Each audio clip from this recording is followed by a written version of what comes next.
by a monolithic and ruthless conspiracy that relies primarily on covert means for expanding its sphere of influence.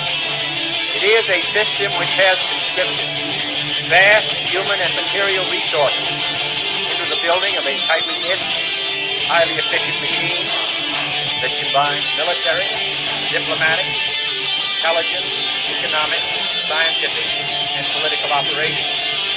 These preparations are concealed, not published. Its mistakes are buried, not headlined. Its dissenters are silenced, not praised. Billions of people just living out their lives, oblivious. Choice is an illusion created between those with power and those without.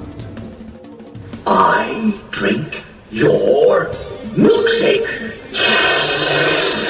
I drink it up. Thank you, John Larson. I receive your kind words on behalf of all of our courageous members of the House of Representatives who want the best for the American people. And what we can do that is best for them in the next 24 hours is to pass affordable, accessible health care for all Americans. The best for all Americans is to have 32 million more people to have health insurance in our country. The best for... Piece of stinking filth. Shh, you're sitting in Shali. This is AJ of the InfoWars. Listen to the Shaliak. This is Alex Jones of InfoWars. Listen to Shaliak on the Cold Reality News and Report. This is the coolest thing I have ever seen. Well, hello there.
All right, welcome to Cult Reality Radio here today. Starting out with some blues and some other things there. Just warming up here, just so you know. That's just me somewhat warmed up here, okay? Okay, somewhat warmed up. If I get warm up, forget about it. Every other guitar player in the world pales in comparison to me. And that's a political spin. It was just a farce because I'm not as good as all other guitar players or better than any other guitar player in the world. But that's what the politicians have you believing, that they've done so much. They've done so much for everyone. They've, done this, and I got off a plane in a war zone, and my life was in danger, and this is what I do as a public servant, and foreign policy. This is what I do. Say, this is what I do. They're all full of shit. So, welcome to the program today. Isn't the usual beginning of the program, but this isn't the usual world that we think that we live in. So let me see here. I've got some things I want to bring my guest in today, Greg. We're going to talk about a number of different things going on out there in Nightmerica. Seeing if I can get the sound level seem a little low. Maybe we can establish that. And let me upgrade my flash player here, so I keep I don't keep on getting these messages that my flash player is out of date, and I need to get it in to version, so that I totally believe that Adobe Flash and all these other programs, JavaScript, all these other ones are there specifically to hack into your shit. So let's see what we got here. Let me see if we pull Greg in and get started. We get started here today. See if I can add to call. See if Skype hasn't made a change or two to their platform, so that. Hey, good morning. There. Hey. Take your time. Set up. Yeah. So, good morning. Here, Reality Radio. Hello. Hey. So, let me see if I can turn this down. Yeah, it seems like the levels are up. Yeah. I usually kind of come in louder than everybody else, so I've been kind of backing my little bit of it down. Can you control your mic level there a little bit? It might be a little bit hot. Sure. So yeah, we're just going to talk about the nightmare that's been going on, since this bullshit election started, and the campaign and everything, all the different distractions that are being used against everyone to deceive them and keep them from understanding what's truly happening, what's been happening for a long time. The collapse of the global economic system that has been going on, the slow,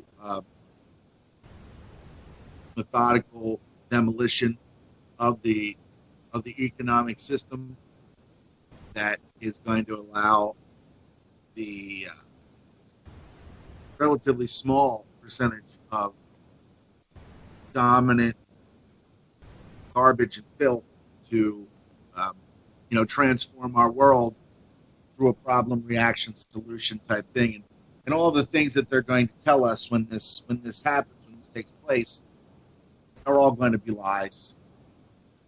They're all going to be distortions of the truth, manipulations of the truth to let you think that, China had something to do with it, or this had something to do with it, or this particular event, or these 4 events or 5 events that happened, stopped us from getting back to where we were, even though, we're being told, especially by Lester Holt and other press institute, that, the beginning of the first debate, that the economy is somewhat thriving again, how they lie to people.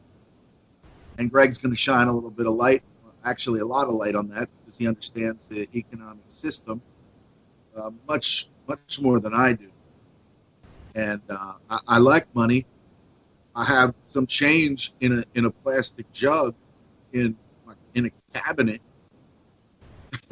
I like money. That's how we, that's how things in this world. We're told, you got to work, so you got to make money. Most people have no idea what money is. They just know that they have to have it. They have to get it. They have to put it in their pockets. They have to put it more importantly, they have to put it into a bank. And then from that point, you try to attain the American dream that may or may not exist. But if you live here in America, you haven't picked up on the deception and the lie that it is. It pains me to say that, Greg. It really does pain me to say that. And it pains other people to hear me say it, because they've been indoctrinated into this false belief that America is this country that can do no wrong, that George Washington was the president, the first president. We have our President's Day, and we sit there and we praise the presidents, and Abraham Lincoln, which was a lie. He was never.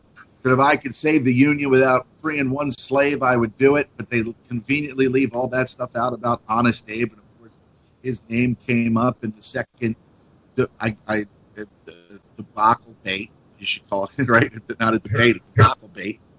And it's just absolute ridiculousness that we sit there and we praise these presidents like they're something, something other than God. And then we get children, these maggots, in the Judeo-Christian mafia put out, little kids. I had a tumor on my spine when I was just a baby, and when I saw Donald Trump up there making fun of some handicapped guy, I was like, that's terrible. I want a president, and here's the big part, I want a president that inspires me, not one that makes fun of me. So we've really reached levels. We've reached levels, and every day new commercials come out. I mean, even on the Trump side, like somehow he came up with some money. Imagine that guy with all his money. Somehow he came up with money to be able to make the commercials to combat what Hillary's doing to him. And we look at the condition of America, which obviously they're lying to us about the economic conditions. It's so much worse than ever before.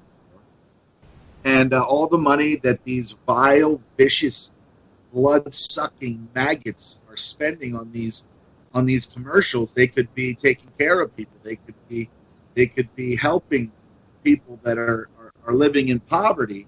And no, it's more important to slander someone and create divide and conquer than it is to feed a child or clothe a child or give them a decent education, which is non-existent in this country.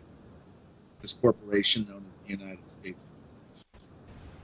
There's just so many things that people just don't even realize, and even if you tell them, they don't fucking care because the game's on.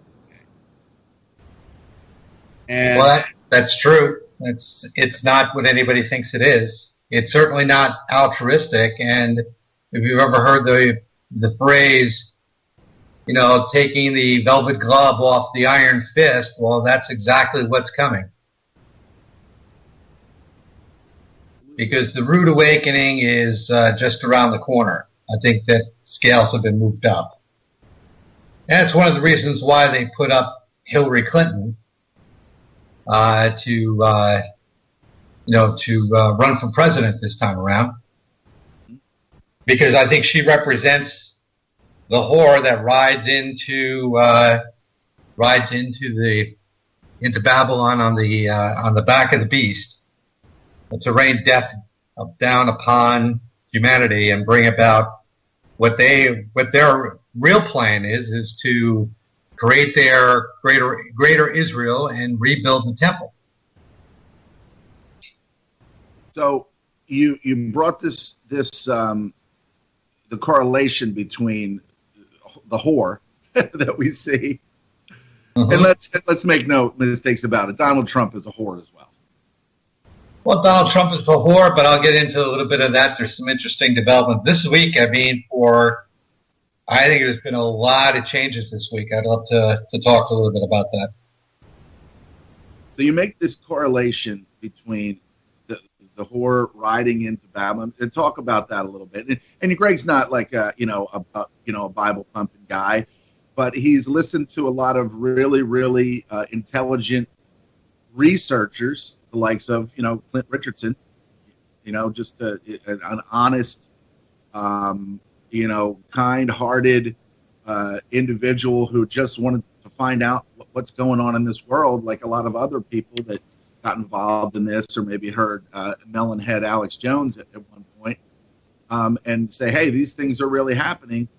So he started doing his own research and getting people that were Bible, knowledgeable, and we find out that there are a lot of really good things in those scriptures that have a lot to do with what's going on today. So, talk about the story about what you just alluded to.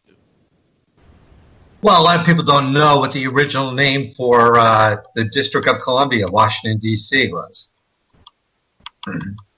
What was it originally called before it was given the name Washington District of Columbia?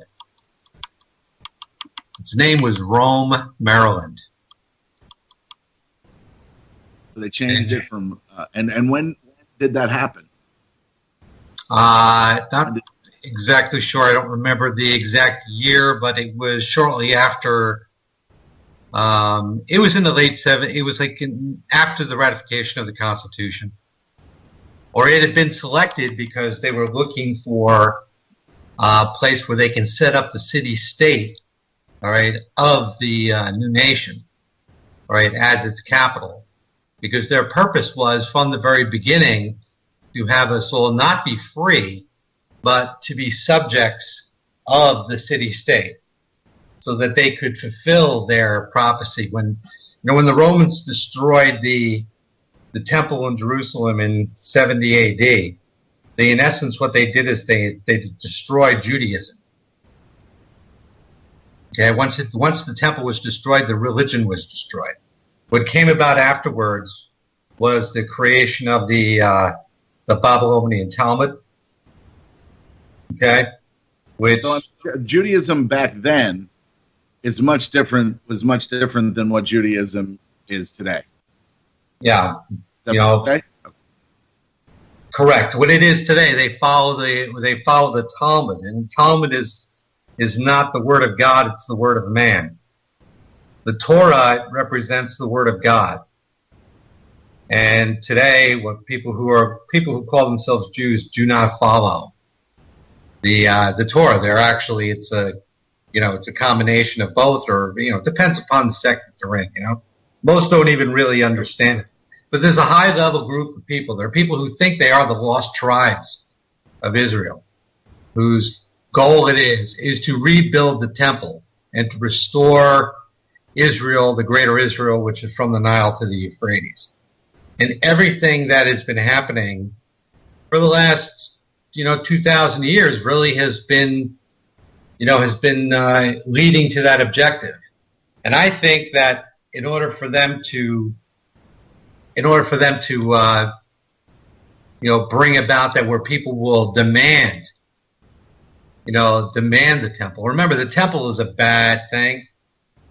It's a temple of sacrifice. It brings about a lot of pretty crazy rules. Probably what has saved man to this point was All the the more destruction. reason to worship it, right? Right. And this has probably been why people go, oh, the Illuminati, oh, the globalists. These are people that are in league who believe that they are descendants of the tribes of Israel, of the 12 lost tribes of Israel, who are coming together, whose purpose is to rebuild the temple, to reestablish the Jewish faith to reestablish the temple, which would then reestablish sacrifice and all of the, they could actually initiate their Jewish law and turn us all into their slaves. Nice. Yeah, nice little thing. So, Good. However, when we look at something, how come I never heard them talk about this on the television? So, everything with the economy that we talk about, what they've done with racking up massive amounts of debt. If you think about it, this was all done on purpose. They've always known that, by overexpending, by expanding the social welfare base, by racking up unpayable debts, that it would collapse the system. Right. And that there are ways that they can honestly control through the business cycle. They can honestly control, and the market itself will monitor and control itself just through the business cycle. But these are people who like to think that they are gods, right? And just to understand, this isn't your everyday, Jewish guy or Jewish woman walking down the street. They've been indoctrinated into this, much like the so-called Catholics or the Christians or whatever. They've been indoctrinated into the Rome, which is a corporation, which is part of the Crown Corporation. And so throughout the years, they've indoctrinated us into,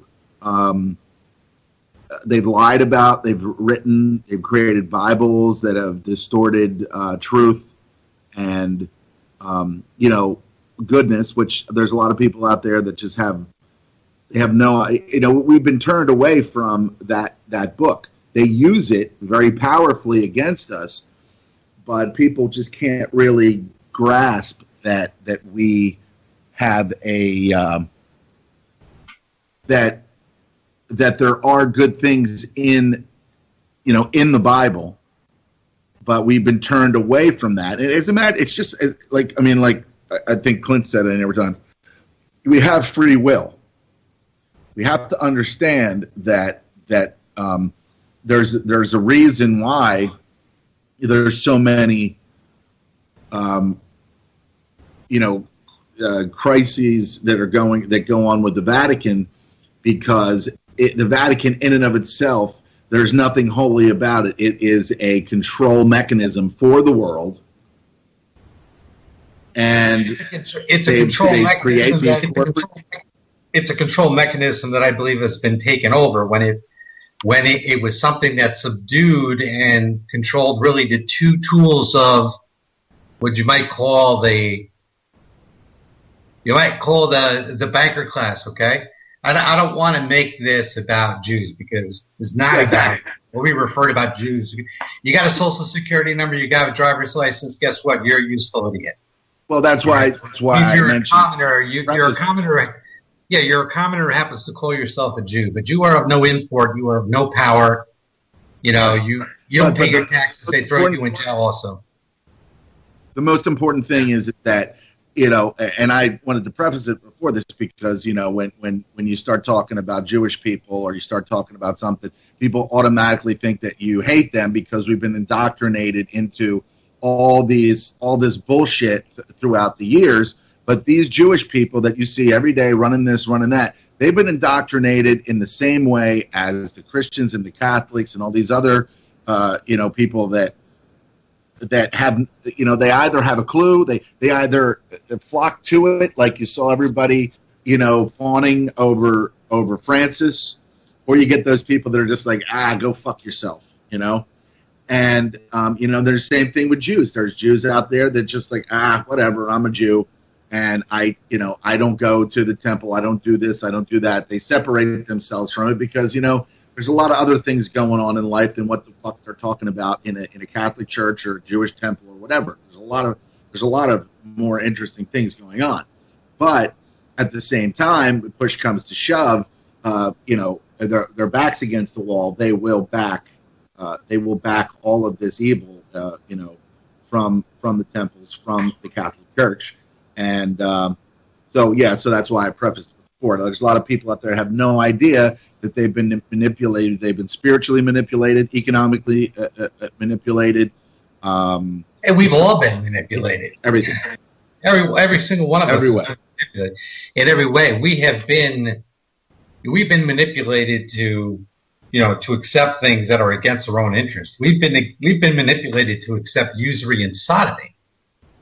Yep. Okay, the two very tools, the most destructive tools that are used against us. Right, and now we are at the threshold of, World War III, and so they can bring about their, they can bring about their greater Israel and the construction of the rebuilding of the temple, so to speak. And if that's ever allowed to happen, then that's when it gets really bad for mankind. That's when the real, like I said, the velvet glove comes off the iron fist. And I think that there are forces, because remember, there's two types of people, in the power structure. We all know that the Clintons and the Trumps are related to each other, right? They're 11th cousins. Okay? Yeah, they are cousins. That's right. 11th cousins, and all the presidents and everybody, they're all kind of like related, and that is absolutely true. But there's also divisions in families, particularly when there are outsiders, two families of different, with two families of different groups are brought together to form one corporation. Okay, and that is primarily falls into two camps when you're talking about the bloodlines. One is the bloodline of monarchy, and the other is the bloodline of piracy.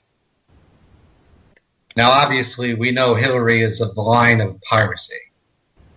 Yeah.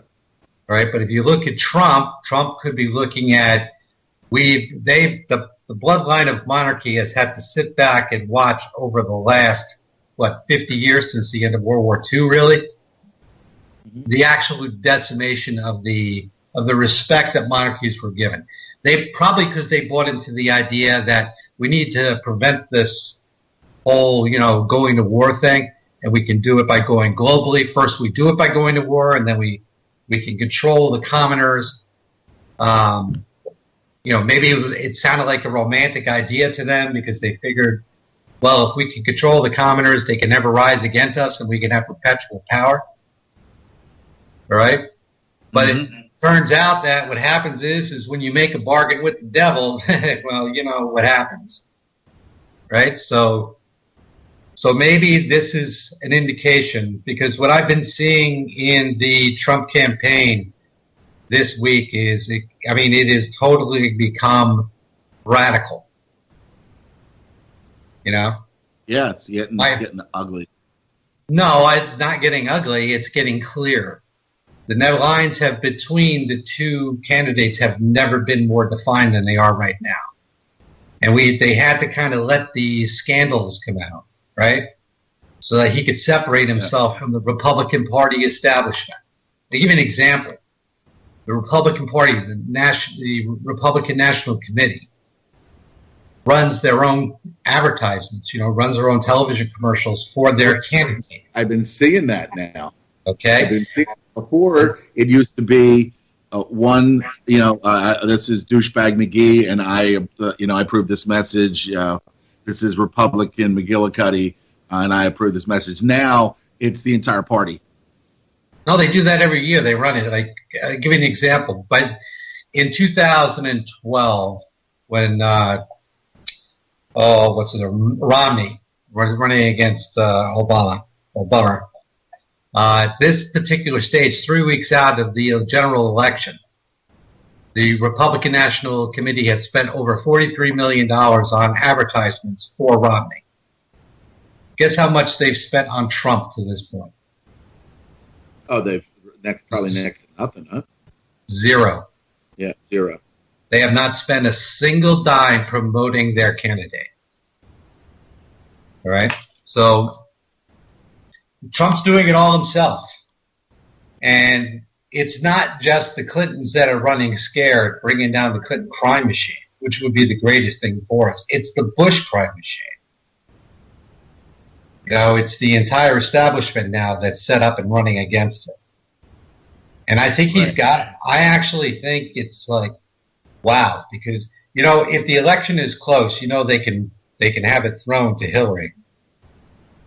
But I'm not sure. I'm not really buying in that Hillary's got all this support. I think they're just drumming it up, and they're waiting for focus groups. And I think their polls, their back channel polls that they don't publish in the papers, are showing that Hillary is way behind. She can't draw anybody at any rallies. Right? Yeah, She's not even doing it. She's not even doing any more rallies from now until Election Day. None. Well, that's why she was pulling Elizabeth Banks and a number of these other Hollywood whores to get up there. And, you know, I got right now, there's a lot of people that aren't even paying attention to this, dude. And you know that. I mean, that's not, you don't know. There's a lot of people. There's a huge portion of people that aren't even paying attention to it, but already know that they're going to vote for somebody just because of, you know, it's Hillary and, you know, Hillary's there. People vote just like they voted for Obama because he's, you know, was a black guy, white by blood, you know, related to George Washington. And this is a little different. I don't really sense that. I think that this really has got this. I think it's got everybody polarized. I don't think it's like that. I hear that claim from people, but I don't see it. I personally don't see it. Just imagine what Trump could have accomplished with all these different groups of people if he didn't say, you know, let's build a wall. He could have done that. And he said, we got to secure the border. You know, there's a difference between saying we're going to build a wall and then we're going to put more into securing the borders because they haven't secured the borders, right? There's a difference between that, night and day. Mm-hmm. He could have said so many different things in so many different ways, but whoever was you know, directing him, I mean, I still, honestly, I just can't even believe that he would say those things. I mean, it's one thing thinking them, but then you have to deliver it in a certain way to people because you know that they're just going to react like we hate you, right? Okay, but Shali, those are all just emotion buzzword phrases. When you start talking about locking up the establishment, bringing down the back-end corruption, okay, that is the Democrat and the Republican Party, exposing it all right? I mean, we're talking about huge enemies here. Huge. And they will go to war. They'll go to war before they allow him to become president. You can almost guarantee that. And it's one of the reasons why we're going to DEFCON 3, you know, with the Russians. That's right. If this gets out, they're not going to allow that to happen. But happen it must. And yeah. So this on, yeah. CIA planned cyber strike on Russia, DEFCON warning upgrade, Moscow ready, unprecedented threats. Safest places on planet to survive. Boom. Right now, you know me, I'm not convinced that we have these nuclear weapons. I think nuclear weapons exist, but I've been told by people that I've personally talked to from Los Alamos Labs in a roundabout way, because I've asked them direct questions and they answered me by not answering, which I will take as a yes. I had read that you cannot obtain the nuclear.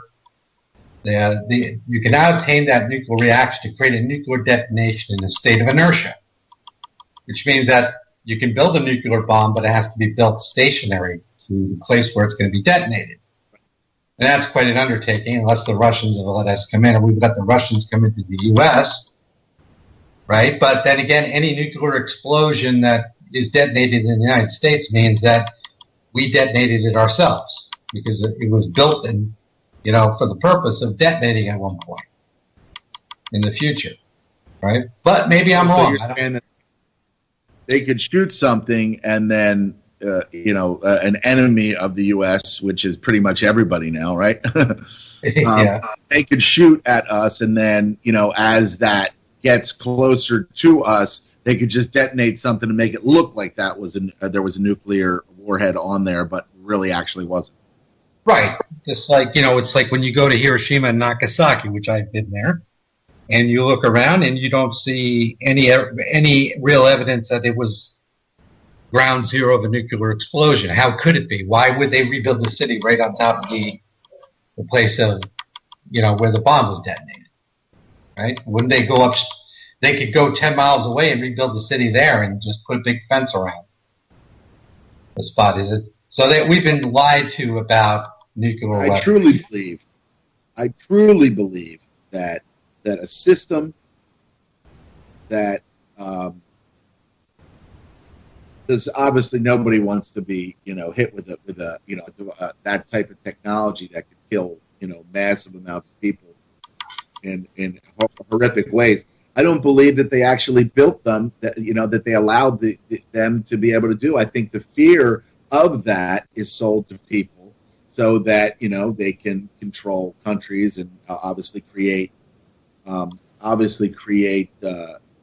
I think the purpose of it was it served as the boogeyman during the Cold War.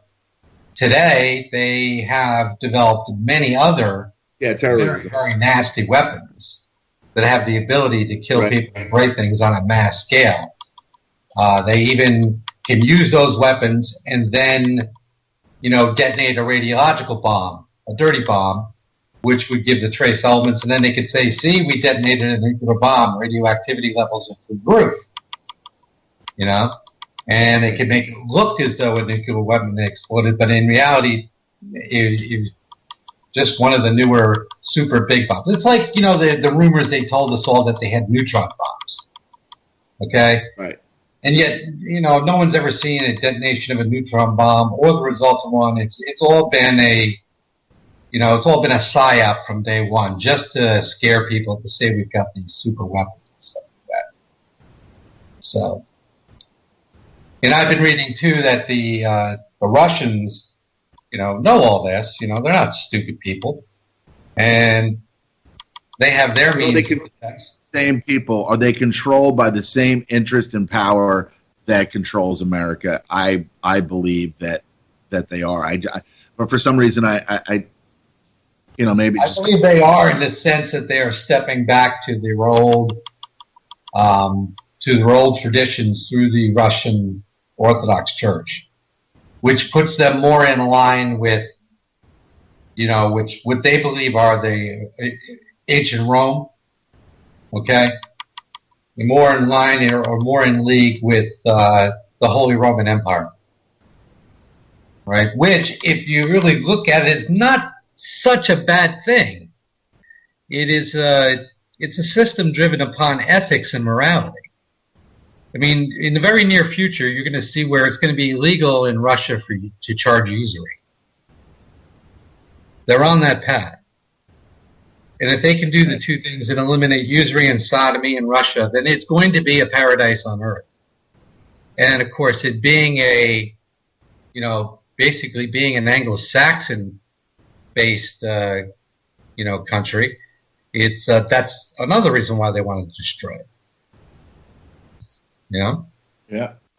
So, yeah, these are ancient battles. It seems like that are coming alive. History is coming alive right in front of our very eyes, and everything is going to be revealed. It seems like everything's going to be brought right up to our, to ourselves quickly here. Hey, I just noticed that Clint just messaged. He's listening, so I'm going to see if he wants to join us. Yeah, bring him on in. Yeah, I just got the message too.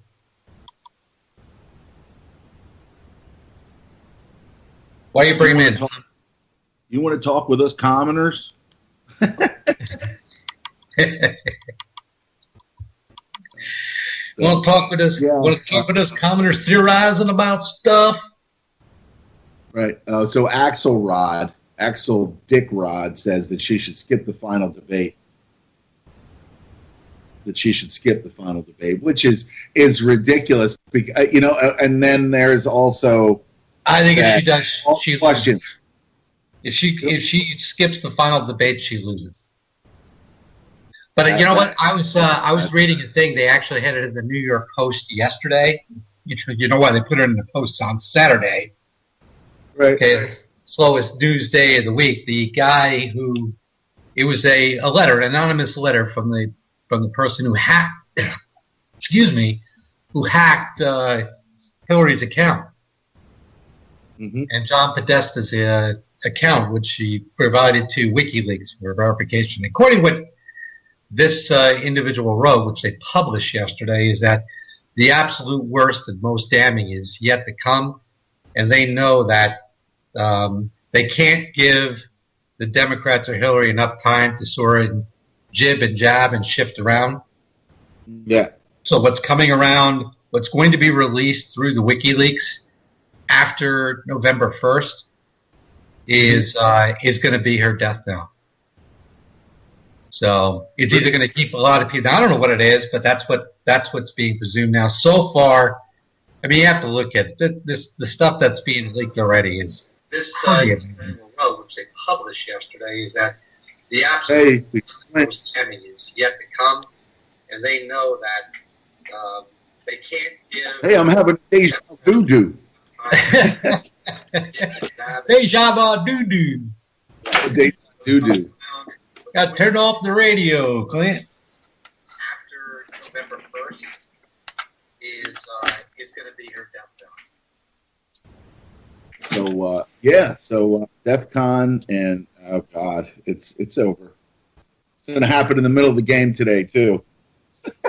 Well, you know what the old saying, it's part of the Kabbalah. This is all controlled by esoteric. The Kabbalah, they have to reveal what they're going to do.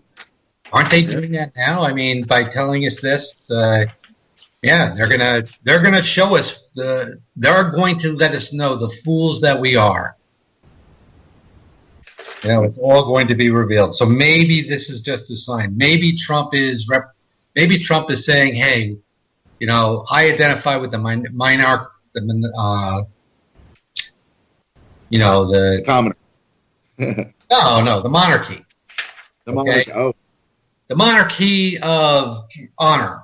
All right, where each monarch, kings took care of their subjects, right? Because they knew if they didn't, that the commoners could rise up against them. The commoners accepted the fact that they were commoners. They didn't mind working in the fields. They didn't mind producing, so long as the king was not abusive and didn't, well. Look what's happened now. Look at the people who are supposed to, quote unquote, look out for the interest of the commoners. They're totally raping us. And to me, that's what Clinton represents. Yes. Morning, Mr. Clint. Clint, sorry. God, I got to drop all this. I got to drop names and flattering titles. How are you doing today, sir?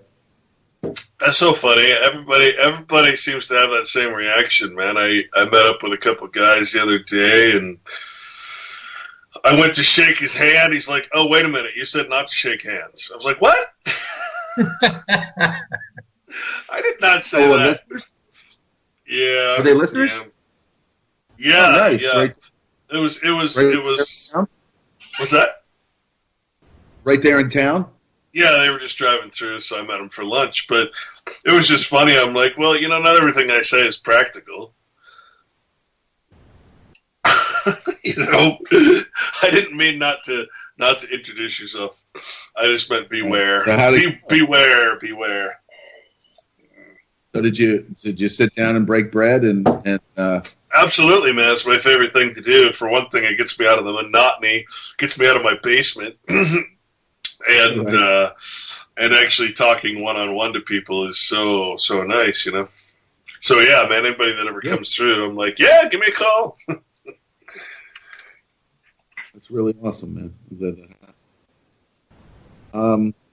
So now we're seeing that as I just said to Greg, that David Crackhead Rod said that she should skip the final debate, and Greg said if she does skip, which she totally can't and shouldn't, she would lose the election. Well, I would go back to I would go back to the notion that there is no such thing as losing an election. That's right. You might lose the popular vote, which is a poll, which is an opinion poll, but you can never lose an election. The election is not designed to allow the public to interfere with the ruling class, the ruling elite, to rule. So true, Clint, but they need Hillary to win to bring down their reign of death upon us, okay? That she's going to represent. She represents the whore riding into Rome on the back of the beast.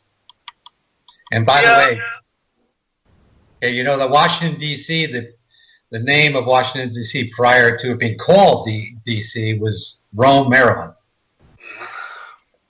owned by a gentleman named Francis Pope. Oh wow. Well, I say again, though, just don't forget who we're dealing with. Now, if this was some guy like me that was running for president, and I have no affiliation with this family, and I have no massive investments to be protected by this family and its government, if I had no bloodline ties to these people, then I could say, yeah, I could see where Hillary would need to win. But I don't think that a Trump win, if you can even call it a win, because it's the family running against the family. It's not really a win. It's just an abstract part of the whole running against another abstract part of the whole. So the whole always wins. The family always wins. Oh, I agree with you. I agree with you. But the notion, I think here is the litmus test. The only thing that, and this is why I sent you the message, the only litmus test is this to me, and that is when Trump takes office, the only way you would know whether or not he is this guy you think he is, that Alex Jones is portraying him as, which should be the most worrying thing of all. Is if he pardons, if he does what every other president does, which is to pardon the outgoing presidents and their torture teams, right? I mean, you've got all kinds of the ACLU, the Huffington Post, all these things reporting on how Obama was to pardon Bush and pardon the torturers and the creators of the torture thing. And so I think the only way that you can know whether Trump is legitimate in any way, shape, or form, which I don't believe for a second that he is, but I'll play along, is to watch and see what happens when the outgoing president leaves office. He is always pardoned by the incoming president. So why would a guy who talks about Obama as he does, Bush talked about, or Obama talked about Bush as he did, Bush talked about the previous one, right? Why do these guys pardon each other? Well, because it's organized crime and nothing else, right? So is Trump part of the organized crime, or would he actually not pardon a president, an outgoing president, and his entire staff, including the chief of state or the secretary of state, the secret keeper of the state, right? Secretary. That's your litmus test. And you're not going to know until it happens, until the election is over and Trump is in office. At that point, then he would have power to not forgive these people of their crimes and actually go after them. But I just don't see that happening. Now, I might be wrong, and that will be my litmus test. If I'm wrong, then that will be it. Yeah, I mean, I don't think he's going to become. I don't think he's going to become president. They're not going to let it happen. It cannot be. You also cannot.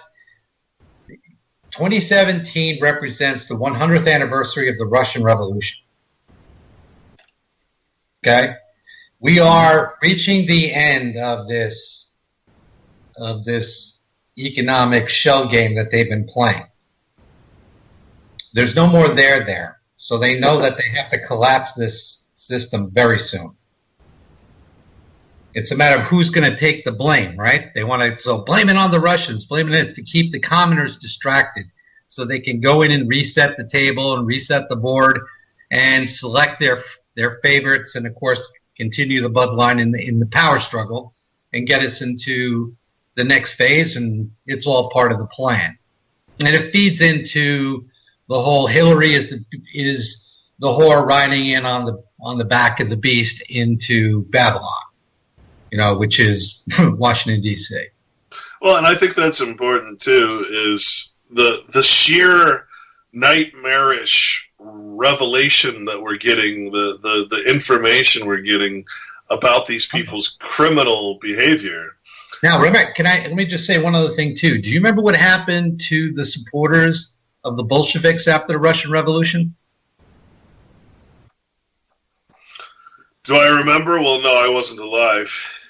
I mean, remember from a history books or anything like that?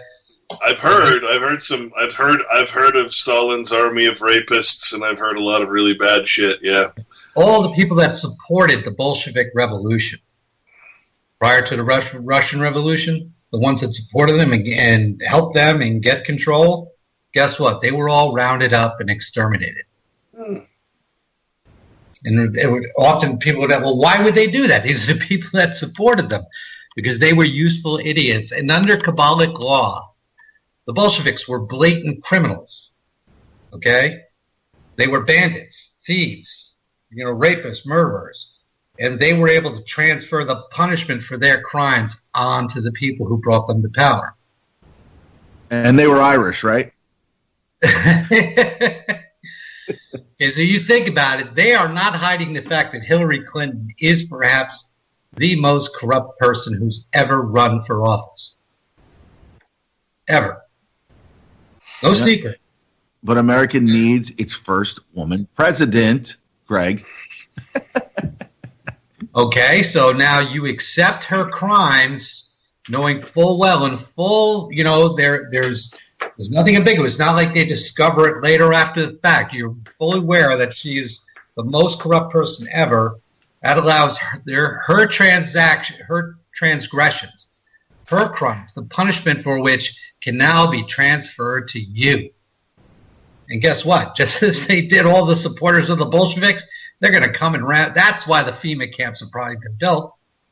Okay, not for the people out there who are the alt-right, like the Alex Joneses of the world. It's for the useful idiots that are simply going to be looked upon as, because you're so dumb, because you're so naive, because you actually think it's important for a woman to become president, we're going to put you in a very special place. So your circle of hell is basically a world run by women. Oh yeah, it's not going to be a nice special place, but they are useful idiots if you think about it. And it's like, hey, since you've supported it, you are now the guilty party. I mean, the people are of ignorance in incredible, just absolute incredible ignorance. But then, and that's why they've given. Trump on the other side, and Trump with his, his just. Hey, listen, they go back. If you really think about it, just in a biblical sense, going all the way back to the point where in the square when Pontius Pilate, said, here's Jesus, here's Barbaras, okay, and they said, which one do we release? And they shouted Barbaras, like Barbaras. He's the most evil, corrupt guy ever. Okay, but they said, so what do you want us to do with Jesus? Well, crucify him. Okay, so to me, it's like there's so many symbols because these people operate in the world of symbology. They do it in their films. They do it in their policies. Everything sort of conforms to these things so it can make things fit. So they can say, oh, we followed all of the rules and the precepts that, we're following our ancient beliefs. And we've transferred all of our transgressions onto the Goyim. So wasn't that one of her emails? Wasn't one of her emails wasn't it about keeping people dumbed down in the elections? Yeah. Yeah, it was directives that they would exacerbate the ignorance of which is something that's always done in every election. It's just my theory, guys, and I tell you, it's like I'm seeing it all every day. The signs are there for it. Let me offer a little bit of historical evidence for Greg's pandering to World War III. I know you want it. I think we all want it secretly. I think we all want to see this whole thing freaking just torn apart, because it's really just the Matrix falling down. But, you guys ever heard of the Tytler cycle? No. It sounds familiar to me, but remind me, good. Scottish historian Alexander Tytler, Tytler, he has the following theory. It says a democracy, which of course your founding fathers certainly agreed with this, a democracy is always temporary in nature. It simply cannot exist as a permanent form of government. A democracy will continue to exist up until the time that voters discover that they can vote themselves generous gifts from the public treasury. From that moment on, the majority always votes for the candidates who promise the most benefits from the public treasury, with the result that every democracy will finally collapse due to loose fiscal policy, which is always followed by a dictatorship. The average age of the world's greatest civilizations from the beginning of history has been about 200 years. During those 200 years, these nations always progressed through the following sequence. And I really, truly love the way he wrote this sequence because it truly explains what happens. It's very similar to the 5 regimes of Plato, where everybody goes back to spirituality and then straight back into, complete dependence, then back into bondage. So here's what he says. These nations always have progressed the same way through the following sequence, and that includes the United States. From some form of bondage to spiritual faith. From spiritual faith to great courage. Think of the wars and everything. From courage to liberty. We have our Declaration of Liberty, right? From liberty, then to abundance. Now you keep going, and the generations are being born. They've never experienced war. They've never experienced what these people experienced in bondage. So now we go from liberty to abundance, and abundance to complacency. Oh, there's so much food, I don't need to grow anything myself, right? From complacency to complete apathy. Oh, I don't give a shit about anything out there. That's your ignorance, right? From apathy to dependence. Well, we've reached that stage for sure. We're all completely dependent on the state and everything it does and everything we do. And the final stage is from dependence back into bondage. Remember, bondage was the first state, and from bondage, then we go into spiritual faith. All of a sudden, we realize everything's wrong. We go and we turn to God, and we go back to the natural, concepts, natural laws, and then we start the cycle over again. And he says this is about a 200-year cycle. So can we go into history then and look and see if the 200-year or so cycle is correct? And it's 200 to 250. Assyria till 612 BC was a 247-year reign. Persia, a 208-year reign. Greece, 231 years. The Roman Republic, 233 years. Roman Empire, then, about 207 years. The Arab Empire, 246 years.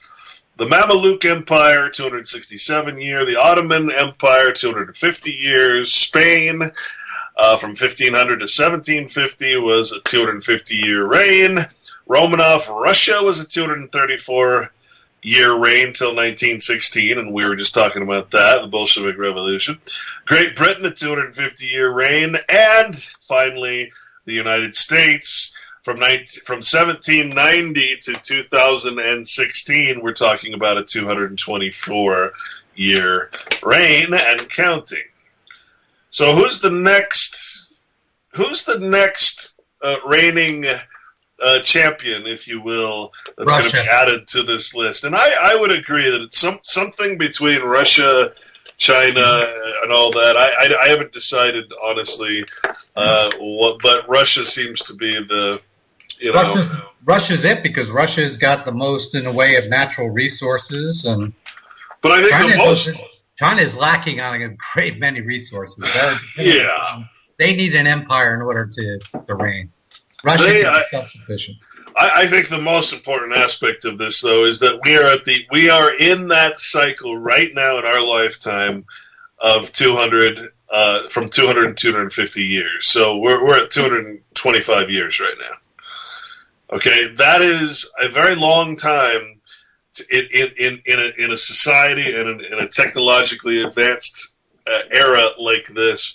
The question is, does that technology, does our current craziness, our current system of sin, if you will, which we call technology and information and all that, is that going to change the game? Is the next actual empire going to be the United Nations, is my question. I think they would like it to be. It may not be particularly. It depends on how. I think what they would like to do is to be able to reset the game, and certain players that make up this this cabal that we're dealing with now are able to continue, and that really is that's not set. I don't believe that's set. Right. There's too many variables going on in the world right now. I think they've made some miscalculations. To be honest with you. I think maybe we should start being against variables. Well, that's why it's I'm becoming more fascinated with how the for a long time I was very much set against religion, but with a lot of our discussions that are okay, it is the book of the law. We understand how the Roman Empire became the Holy Roman Empire, which led to the development of our modern world, that it is just a segment of the Holy Empire. What was the purpose of the church? What was the church trying to do to maintain its control all that time? And it really set up two particular roadblocks.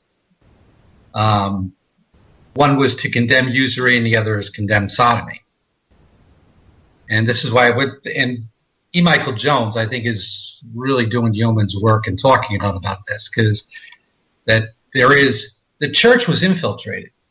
Okay, the people that wanted to destroy the church knew they had to do it from within, and they did it first by breaking up through the Protestant movements, and then over the course of time, which it took them 500 years to do it, but they've been successful at it. So who do you suppose was behind the Protestant movement? Was it the Yahudim? The Yahudas, yeah. The Yahudim? Right. Well, the users and the sodomites. Right? Who were they? Well, they represented these, these people. Basically, it's with the destruction of the temple in 70 AD by the Roman Empire, they've always wanted vengeance. So anything of the empire, including the church, needed to be destroyed from within.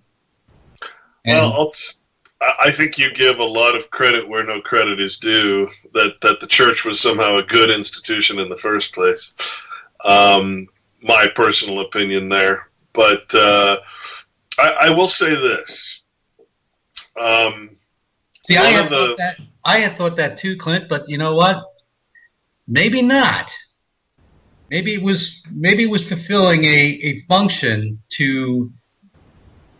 fulfilling a function for people to live it. Well, let me put it to you this way, okay? I could also have sympathy with the architect of the Matrix, because the architect of the Matrix, what's the thing he said? He said, the first Matrix we built was perfect. It was full of peace and loveliness and harmony, and you know what? The people just couldn't fucking handle it. So am I supposed to think that the architect is a good guy for putting us all in pods and extracting our energy and extorting from us, not even letting us have a conscience except in a computer simulation, because he developed a system that would be peaceful? Well, I mean, if you look at it from just something that just kind of crossed my mind. So through the movie, he said, we had everything was perfect and people just couldn't handle it. Is that just a way of the system saying, you couldn't handle when things are good, so we had to change things, and I don't know. It just seems like but don't forget the underlying part that we're all its slaves, right? Just because it made an effort to give us something that makes us feel good doesn't change the fact that in the Bible even Caesar said all men must be taxed, i.e. registered under Caesar. The papal bull says that all men must be under the church, right, under the crown, which is not the crown of England, the crown of the church. So I can't sit here and say, and sympathize with the devil when it's the devil that I'm sympathizing with. I just can't forget what that institution actually is, any more than I would forget what the Matrix actually is. Just because I'm comfortable in the simulation doesn't mean I'm going to now be able to forget what the simulation is. Well, I think mainly maybe what Greg is, and correct me if I'm wrong, that we hope that there is some goodness, or at one point in this world that there was something good and benevolent. And we hope that is, because then there's a chance for it to maybe come back again. But maybe. Here's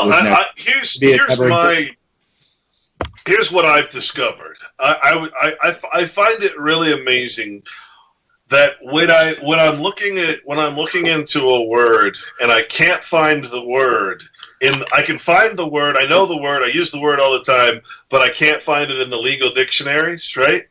Then I know I'm on to something. I know I'm on to something very important when I find a word that's not in the legal dictionaries. Love was one of those words. Love is not in the legal dictionaries. The only way love is ever used in the legal dictionary is as an inducement to contract. Well, they got married because they're in love. Oh, okay. Well, that was stupid. You know how fleeting love is, right? You better be doing it for a state like they have for generations and generations, not for your current sexual attraction to some chick, right? So the love is to the legal realm, to the evil realm, and inducement to contract and nothing else. It's all they can consider it as because it's a spiritual concept. Well, guess what other word is not in the legal dictionaries? And I really was shocked at this. I never could have imagined that this was the case. The word predictable or predict is not in the legal language. Not a word used by the legal language. Why is that the case? Prediction. Before words. Well, there can be nothing in the legal realm without words to create it, right? So what is so special about the natural law? Why is it that I'm so promotive of it? And I figured out that that's the best way to describe it, is that it makes you and everybody that follows it predictable. See, the church wants you to not have that, people call it a personal relationship, whatever. In other words, the church doesn't want you to have the knowledge that you can govern yourself. It wants you to go to it and be through it, members of it, and have it have all the power, and you be. See, it doesn't want you to come to the realization that you can be predictable. Instead, it gives you the civil and the ecclesiastical law. It separates those laws. It gives you license to do things you shouldn't do against the natural law. It is in charge of the state. I mean, how many times do you have to read that the spiritual authority or the spiritual jurisdiction is higher than the civil jurisdiction, right? What they call the spiritual jurisdiction in the Vatican. Is diction in the legal dictionary? Just not prediction. Just not prediction, because how can anything legal exist without words or before words, right? So you got to remember that the Word of God, the word, when capitalized in the Bible, has nothing to do with words. The Word of God has no words in it. The Word is the law. It's the natural law. It's the force of life, the force of all things, right? So if I am following the natural law, and you are following the natural law, and Greg is following the natural law, and I'm in a community where everybody there is following the natural law, then 100% of your actions will be predictable. You will not be going according to man's law of words. You'll be following God's word, i.e. law, son, right? So you're following a law that is self-evident, that doesn't need a word to even describe it. Your whole purpose is love, charity, and what the Bible says. My favorite verse in the Bible is where it says that you should never be concerned with your own wealth, only with the wealth of all others. And if that is the way every single person is acting towards one another, then everything that society, community, people does is absolutely 100% predictable. Okay? Right. Now you bring the church into the equation. Now you bring the state into the equation, which literally is anti-God. Legal means anti-God, anti-nature. Legal license means anarchy, means lawlessness, to get a license to do a crime. Right? That, what we're living in, and we don't even realize, is organized anarchy, an organized system of chaos, which has been their stated goal for a very long time, to create chaos and then to control it, right? We are so fucking unpredictable towards one another that we can't figure out what the hell, we don't know how to introduce ourselves. Hey, if I'm following the natural law, I don't have to give you my identity, and I don't have to give you some reputation or some number that you can go verify my credit score, because you know I'm predictable, that everything I'm going to do is going to be for your benefit, not mine, because that can only benefit me. Right? This is the difference between these societies. This is the difference between having an organized church where everybody uses it as an excuse to sin and then be forgiven by some fucking fake God, and to be self-governing under the natural law, which means to control your own actions, to control your actions under a system of law that is, again, has nothing, it's prediction. It has nothing to do with the words of man. And so I found that prediction is not a word used in the legal realm. And that brought me to this total understanding of predictability versus contradiction. Contradiction is what is opposite, what is against. Well, that's the word for Satan, right? What is adversarial? Contradiction. So against the word of God. You know what I'd like to see in this next debate? I would like it to start exactly like this. Hi, I'm some fucking prostitute who's going to control this conversation here with some other asshole sitting right next to me. The two candidates will come out, and the fact-checking will be done in a little up in the corner of your screen by some guy named Clint. And then everything that they say, you will fact-check them and just clarify all the bullshit. They'll be like, who's Clint? Who's that guy? He's saying a lot of things that make sense, but my head's starting to hurt. That would be awesome. Fact-checking by Clint. Yes. Well, good luck with that. Good luck with that. Yeah. Unless we could figure out a way to, just like to transmit a video and audio signal through the matrix right to that screen, and then we can, we can get the real deal. But that's interesting. Predict, no predict, but yeah, before words, man. Before he always, it might take a month or two or something, but he, in addition to all the other research he's done, he always seems to find something through his journey that is just, it's just, here's another boom, just another revelation of on top of everything else that has been. Well, that's when the Bible talks about the tree of knowledge, right? The tree of knowledge of good and evil, and the fruit that we pick from it. That's all concepts that's all the words, the concepts of man. There is no such thing as good and evil, unless you're talking about what is artificial versus what is real. Right? So there is no good and evil. A black widow is not evil. It just is what it is, right? It has its purpose, its function in society. But I can't say that about the church. I can't say that about the Matrix. I can't say that about governments. They are forced. The church relies on the state relies on the church for their very existence. So I can't say that there's something natural about the church, that it should be there or it should have some form of, reverence and support from myself or from someone else. And I certainly can't say that it was once good and now is evil, because there's just no such thing unless we admit that the church is artificial, that it's a replacement, that it's standing as the vicar of God, the replacement, the Antichrist, right? If my law is, if the Bible says take no other doctrines, and the church has always offered its own doctrine, how can that possibly be something that I should be in worship of or in support of? I can't. It just doesn't work that way. That's logic. That's purely and pure and utter reason right there. So I mean, in this case, Greg, this is one area where I've heard this argument before. I've heard the good Jew, bad Jew argument. I've heard all these arguments about things, being overrun and taken over. I don't, I've heard that about the United States, but I mean, everything seems to have an excuse for being so fucking evil, whereas once it was good. I don't believe that. I don't believe it. I just don't believe it anymore.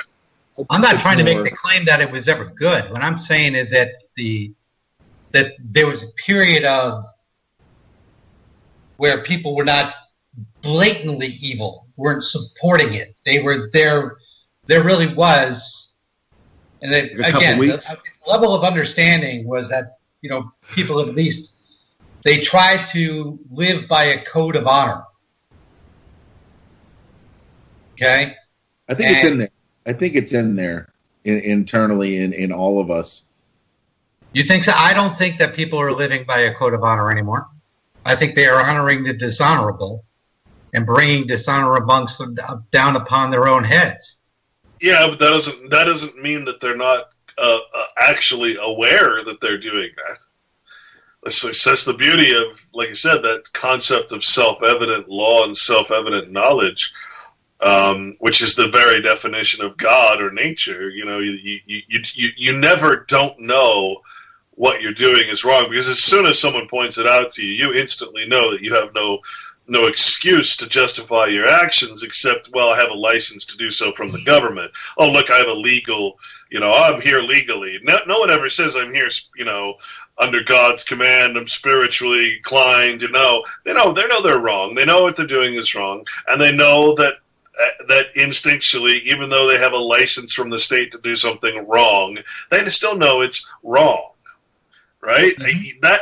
That sense of wrongness never goes away, but it can be filtered. It can be sort of extracted from the equation with so much propaganda and so much technology, information, awareness and ignorance. It can be sidestepped by all these methodologies of these people in power. in some ways, I mean, right and wrong is pretty self-evident. That's the point, yeah. And then someone comes along and then they change or just start making addendums to what's right and what's wrong. And I think that exists. That's why I said that was probably like a cynical comment when Greg was on Greg's last comment. And he said, well, there was a time when people did. I said, what, like 2 weeks? Well, so I think the important part of this, and why I'm so demanding that people study their Bibles now that I understand the Bible and what it is as the foundational law, like I said, the unwritten law, not the law that's written by words, but this concept of what is right and what is wrong. The Bible is sort of a preemptive, if you will, strike against that type of behavior, because if you're following that foundational law, then nothing can corrupt you, because you'll never accept persons flattering titles. You'll never be surety. You'll never take an oath to anybody. You'll never get yourself into any position to where you can actually make an excuse and actually pretend like it's legitimate. That's the reason I'm so adamant about that. This is the foundational. Once you break it, once you go past it, once you enter into the artifice, well, then you might as well just give up the whole thing and become an evil motherfucker, because you've lost. You've already entered, or you've already broken the foundation. Once the foundation is cracked, everything will fall. Right. Mm-hmm. And if it's taught at an early stage of existence, if it's bastardized at such an early stage of existence, it's almost doomed to just be recycle, wash, rinse, repeat. Yeah, I've gone through hell. I mean, I've ruined my life essentially learning this stuff. I'm probably not. That's my problem now. Is I'm no example. I can't be an example for anybody. I've spent so much time learning this that I've let my health go. I've let everything go to the point where now I'm kind of a ruined man. I don't want anybody else to have to go through what I've gone through to learn this, which is why I'm putting it into this book format and giving it away, because I don't want people to have to go through the torture of trying to break out of the matrix without any help.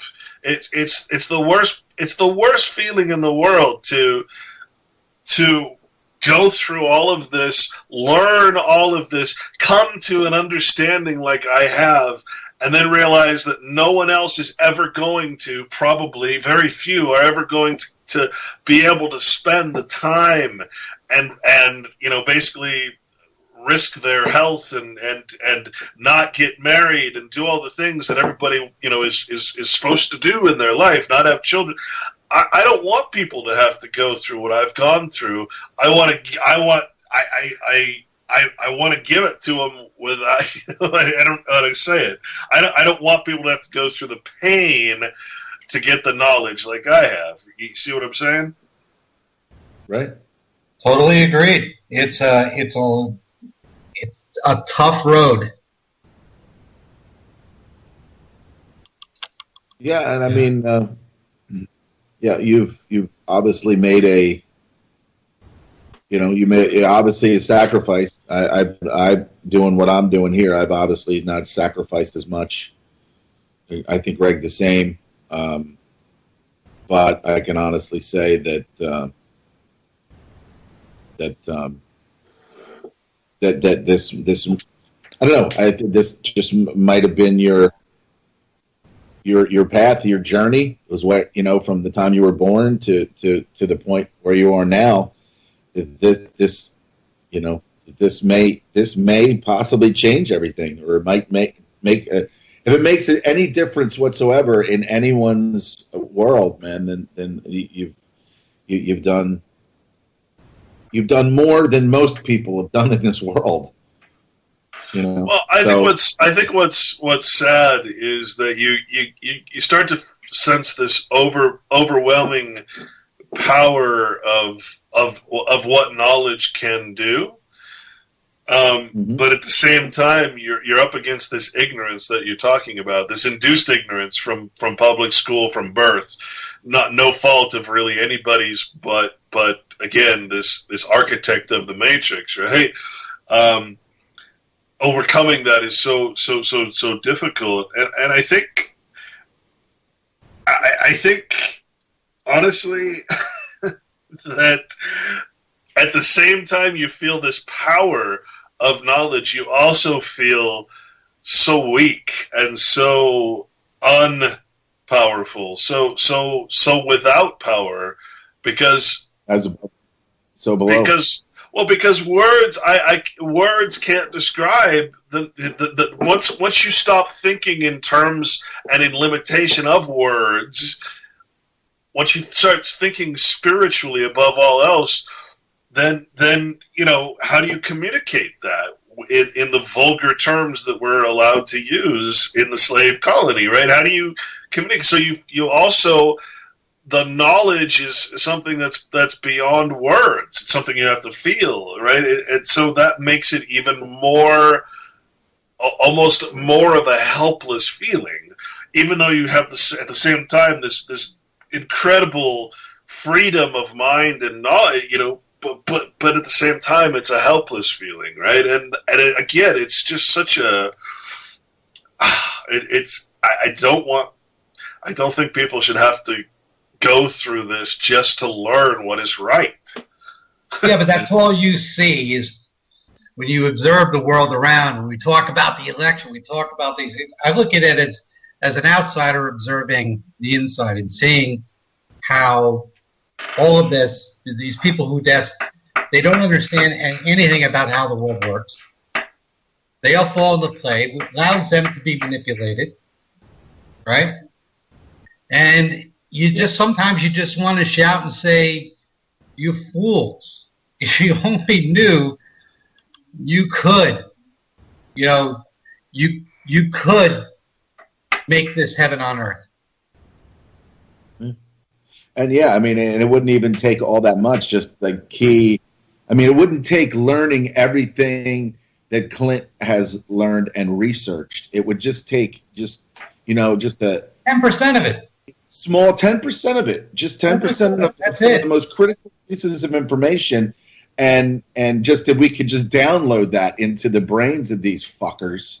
It's only the foundational law that you need, but you also have to have those parabolic stories, because of course the Bible is what? It's a prediction, right? It's a prophecy book that tells you, hey, if you go down this path, this is what's going to happen. It's not saying that in 1999 or 1984 this is going to happen. It's saying as soon as you bypass this foundational law and you accept personhood, or you accept this is what's going to happen. There is no escaping that fate, because you've broken the law, you've broken the natural force, the natural source of law, and you're going to something artificial. This will happen if you do that.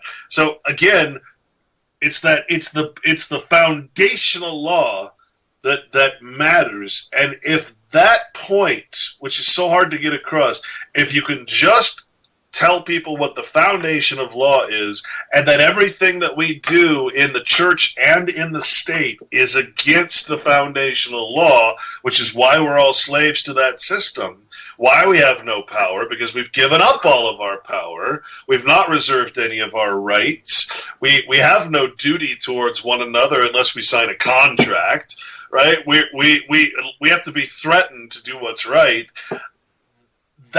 That is what is so hard to get across, is that we've crossed the threshold in every single way. We've broken the foundation of law, and we are suffering the parabolic consequences, all of which are discussed in the Bible. And they call it prophecy, but now I understand that it's just prediction. This will happen when you get caught in the diction, or what is contra, against the foundational word. You'll get stuck in false words that have no true substance, like the word, i.e. law of nature, does. That's hard. Look at the creation. I'm driving around yesterday, and I go, into this town over in PA, to get some chiropractic stuff done. And then you just look and you just see it's law office, law office, law office, law office. It's like, what the fuck do we need all these lawyers for? And you just see that they're fiction. They've taken this fiction and they've created this. It's just unbelievable how many people have bought into this world, and they think that it is normal where we've come from. They just think it's all normal. They don't see, but every now and then you'll hear, these lawyers, the world could do without this and that. And everything. Yeah, it could totally do without all of them completely. And all these fucking doctors, all these douchebags that fucking think that they're better than everyone else, dealing with a medical organization now. And you just hear just the oppression within, like the people like, I can't print. Please help me. The doctor's he's gonna smack me in the back of the head with a stethoscope. You can just feel like just the abuse, the marketing of sickness that create opposite sickness, and then the marketing of it. I mean, it's yikes. Hashtag yikes. Well, there again, why does the Journal of American Medicine report that the third leading cause of death is iatrogenic medicine? In other words, doctor-related, doctor-caused death? It's because we respect the flattering title of doctor. Something that the foundational law says never do. Never respect the person, never respect the flattering title. So you deserve exactly what you get because you're crossing over, you're breaking God's law, and you're respecting the flattering title, and you're doing exactly what that man says, taking the pharmaceutical drugs that the pharmaceutical companies tell him to give you without ever testing your cytochrome curve to see what you're allergic to and what you're not, what you can metabolize. He's just, one drug serves all, save money, no test needed. That's foolishness. And we do that with lawyers, with attorneys, with doctors, with judges, with presidents, right? Look how much respect we're giving to this notion of a president of a fictional corporation, the United States. Clint, I want a president that inspires me. Not one that makes fun of me. That's the little kid on TV. I want a president that inspires me. Kid, if you're looking for a politician to inspire you, you're already fucked. Kill yourself. We got about 40 seconds left today on Full Reality Radio. Thanks to Greg. Thanks to Clint for hanging out and bringing up and talking about some of the most important issues of our time. And we'll see what happens. Where will we be next Sunday? Who knows? But I think it's going to be a very interesting week, guys. Oh, it's going to be sure because Wednesday's the next debate debacle.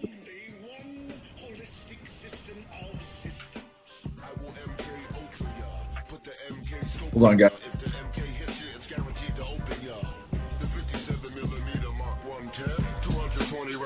Try to stop them. Don't put that on your wish list. That's retarded babble. Protesters make the hit list soon as they start to rabble.